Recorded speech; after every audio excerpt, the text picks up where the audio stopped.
Bah, écoutez, la situation est toujours extrêmement tendue.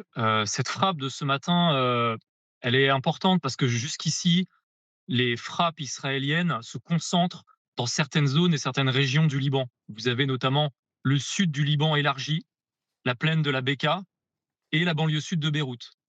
Mais il arrive que les Israéliens, pour cibler certaines personnalités, sortent de ce rayon d'action et viennent frapper des zones résidentielles, comme c'est le cas de cet hôtel ce matin qui se trouve sur la corniche de Beyrouth.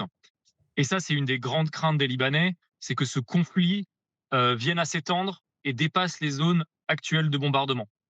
Après, sur le champ humanitaire, la situation est toujours aussi catastrophique. On est à des centaines de milliers de déplacés, 300 morts ce matin et près de plus de 1000 blessés. Quel regard portent, les Libanais aujourd'hui sur ce conflit, Vincent Gelot?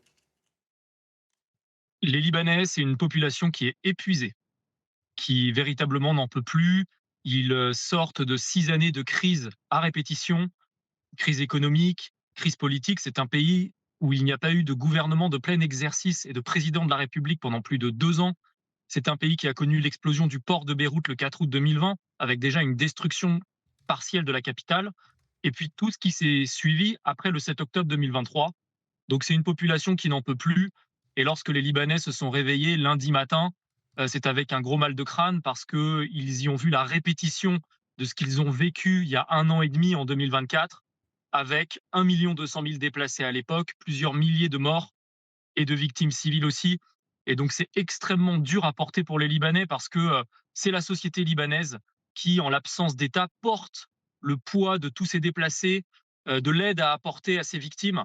Et donc c'est extrêmement dur. Et cette fois, le conflit est même pire parce qu'il est donc régional. Et les gens ignorent absolument combien de temps cela va durer et quelle va être l'intensité de cette guerre. C'est quoi